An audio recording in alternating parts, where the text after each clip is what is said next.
पतित पावन श्री गुरु महाराज की जय। आइए आपको ले चलते हैं आज के इस अनुकीर्तन कार्यक्रम में हिज डिवाइन ग्रेस श्रील भक्ति वल्लभ तीर्थ गोसाई महाराज जी के साथ उस पवित्र स्थल पर, उस प्रेमी भक्तों की स्थली पर जहां पर श्री गुरु महाराज जी अपने परिकरों के साथ अखिल भारतीय श्री चैतन्य गौड़ी मठ के प्रचारकों के साथ कार्तिक व्रत कर रहे हैं। ये वर्ष है 2004 और यह स्थान है भटिंडा। गुरु महाराज जी के पाद पद्मों में पहुंचते हैं और उनके दिव्य प्रवचन को सुनते हैं। हरिभक्ति विलास का प्रमाण देकर और लिखा है, एकांत भक्त का श्रेय कीर्तन स्मरण में रुचि है, दूसरा साधन में जबरदस्ती करके भी लगा नहीं सकते, ऐसा बोल दिया। Those who have got one-pointed exclusive devotion to Supreme Lord, they will have only the aptitude to do kirtan and smaran, and forcibly you can engage them in performing any other forms of devotion. In Vishwanath Chakravarti has stated, Sravanavittaram Smaranam, Odinam Smaranam, how we can remembrance is the ultimate end of what we do in this all forms of devotion. To remember, smarta, always, not to forget. But how to remember? This remembrance depends on Shravan Kirtan. If you hear about worldly things, how you can remember Krishna? And by Kirtan you also hear. So here it is said that one-pointed devotion those who have got, and exclusive devotion, they have got no other test except Kirtan Smaran. आपने सुना, ये जो भगवान की कथाओं को सुनना, ये जो भगवान के भक्तों की गाथाओं को सुनना कितना महत्वपूर्ण है। श्री गुरु महाराज जी ने अपने उद्गार में भक्ति विनोद ठाकुर जी का वो प्रसंग उठाया जहां पर वो वैष्णव लाभुक श्री हरि भक्ति विलास से प्रमाण देकर कह रहे हैं कि जो एकांत भक्त होते हैं, यानी कि जो पूर्णतः श्री कृष्ण में समर्पित भक्त होते हैं, वे भगवान और भगवान के भक्तों की कथाओं को सुनने में और उसको बोलने में ही रुचि रखते हैं। उनका इसमें इंटरेस्ट है, इसमें उनको एक रसास्वादन होता है। श्री गुरु महाराज जी ने कहा, जो उच्च कोटि के एकांत भक्त है ना, उनको आप दूसरी साधनाओं में लगाना भी चाहोगे तो उनका ज्यादा उसमें आस्वादन नहीं होता है, उसमें ज्यादा उनका इंटरेस्ट देखा नहीं जाता है। साथ ही उन्होंने भगवद गीता के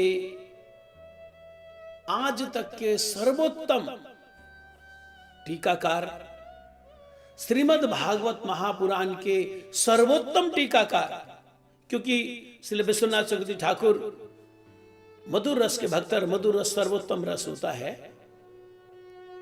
तो विश्वनाथ चक्रवर्ती ठाकुर जी की उन्होंने यहां पर श्रवण कीर्तन के बारे में दो बातें बताई, लेकिन बड़ी महत्वपूर्ण बात। श्री गुरु महाराज जी ने कहा कि श्री विश्वनाथ चक्रवर्ती ठाकुर कहते हैं, जितनी भी साधनाएं हैं, भक्ति की जितनी भी साधनाएं हैं, उन सभी साधनाओं का एक मुख्य उद्देश्य है कि साधक के द्वारा भगवान का स्मरण करवाना। भगवान का स्मरण करवाना ही तमाम साधनाओं का उद्देश्य है।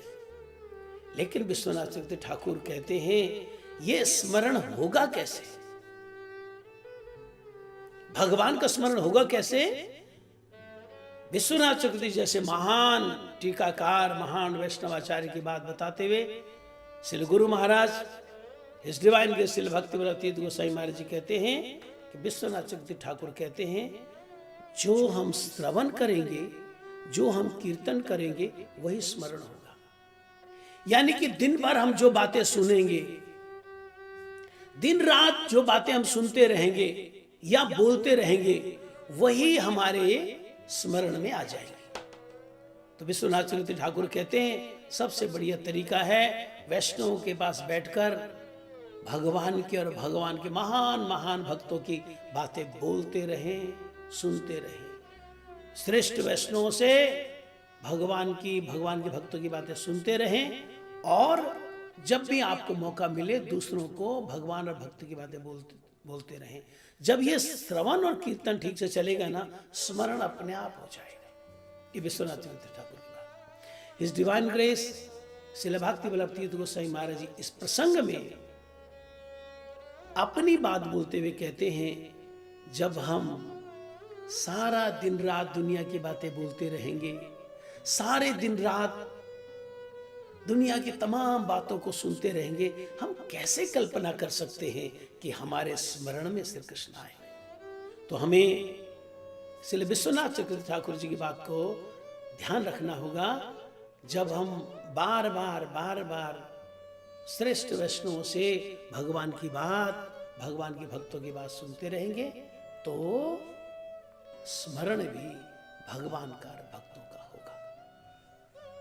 कंक्लूजन इस डिवाइन ग्रेस श्रील भक्ति वल्लभ तीर्थ गोसाई महाराज जी ने निकाला।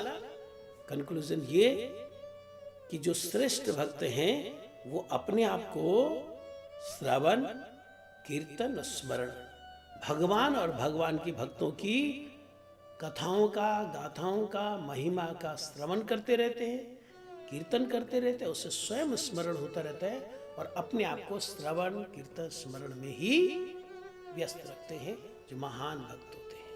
ये है आज के अनुकीर्तन में हिज डिवाइन ग्रेस श्रील भक्ति वल्लभ तीर्थ गोसाई महाराज जी के उद्गार। एक और बात इसी प्रसंग में श्रील गुरु महाराज जी ने कही, उसको भी हम सुनते हैं। भावेर सहित हाय श्री कृष्ण सेवन, शारीरिक भाव को निहाय उद्दीपन। भाव के साथ कृष्ण का सेवा होता है। अपना अपना जो रस है, स्थायी भाव, उसको लेकर वो सेवा करते हैं।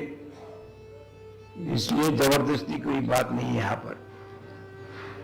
एकांत भक्त क्रिया मुद्रा राग उदित अनुराग से करते, तब भी वो विधि का विपरीत नहीं। विधि होता है भगवान को प्रसन्न करना, उल्टा काम करके भी भगवान को प्रसन्न करते। और वैदिक भक्ति विधि का अधीन रहते, विधि जो है वो करते। विधि को छोड़ के भी कर सकता है उनको। तो जो भक्त है उद्देश्य क्या होता है? भगवान को प्रसन्न करना। आपने सुना श्री गुरु महाराज जी ने महान वैष्णवाचार्य श्रील भक्ति विनोद ठाकुर की उस पंक्ति को यहां पर उद्धृत किया कि भावेर सहित होय श्री कृष्ण सेवा। जो श्री कृष्ण की सेवा होती है ना, वो भाव से होती है। वो श्री गुरु महाराज कहते हैं वो अनुराग से होती है, प्यार से होती है। और ये प्यार, ये अनुराग, ये भाव, ये होता है संबंध से। संबंध जितना प्रगाढ़ होगा, अनुराग उतना अधिक होगा। संबंध जितना मजबूत होगा, प्यार उतना अधिक होगा। तो भगवत भक्त लोग प्यार से, भाव से भगवान की सेवा करते हैं। हाँ, एक बात उन्होंने बोली कि जो विधि मार्ग के भक्त लोग हैं, कई बार वो ये भावुक भक्तों के, अनुराग प्राप्त भक्तों के क्रियाकलापों को नहीं समझ सकते। कई बार देखा जाता है कि वो ऐसा कैसे कर रहे, परंतु होता वो बिल्कुल ठीक है। फॉर एग्जाम्पल, माता यशोदा श्री कृष्ण को कान पकड़ के डांट रही है, और ये भगवान को, परब्रह्म को डांट रहे। विधि मार्ग वाला सोच सकता है ये गलत है, लेकिन ये अनुराग में ये बिल्कुल सही है। देखा जाता है कि सखा लोग कुछ खाना खा रहे और खाते खाते कहते कन्हैया देख ये बहुत अच्छा है, ये तू भी खा के देख। दूसरा सखा उधर से बोलते हैं देख मेरी मैया ने ये बना के भेजा था, बहुत टेस्टी है, तू भी खा के देख। अब विधि मार्ग वाला सोचता है ये झूठा कैसे भगवान को दिया जा सकता है, लेकिन उस स्थिति में, अनुराग वाली स्थिति में, प्रेम राज्य में ये सब जायज है, बल्कि इससे भगवान को बहुत सुख होता है। श्री गुरु महाराज जी ने कहा कि भगवान लेटे हुए हैं, चैतन्य महाप्रभु जी लेटे हुए हैं और उनके सेवक गोविंद को दूसरी तरफ जाना। इधर से उन्होंने पास सम्मान कर लिया, जो चैतन्य महाप्रभु के वो चरण दबा रहे थे उन्होंने दबा लिए, अब उधर जाना है। लेकिन महाप्रभु ऐसे लेटे कि वो पूरा रास्ता घिरा हुआ है, मतलब आगे नहीं जा सकते, हम दरवाजे पे लेटे हुए।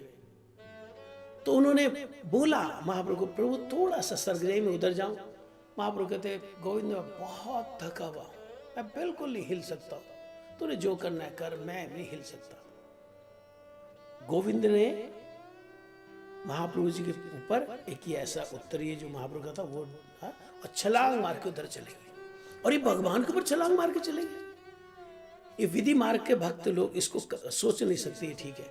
गुरु महाराज जी कहते हैं ये श्रेष्ठ भक्ति है, ये अनुरागमय भक्ति है। यहाँ पर उनको अपने पाप की या अपने अपराध की कोई चिंता नहीं है, उनको सिर्फ भगवान का सुख देखना होता है।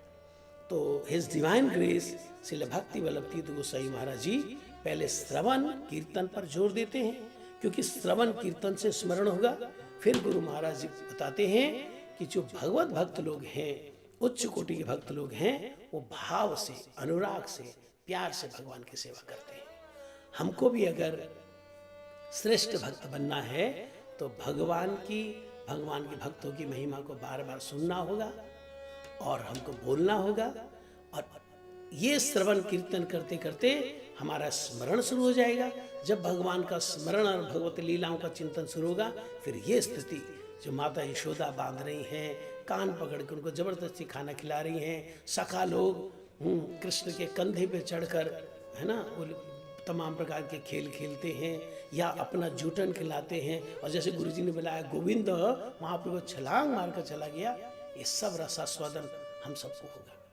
बस गुरुजी के अनुगत्य में श्रवण कीर्तन करते रहें, आगे की कृपा गुरु महाराज जी अवश्य करेंगे। हिज डिवाइन ग्रेस श्रील भक्ति वल्लभ तीर्थ गोसाई महाराज की।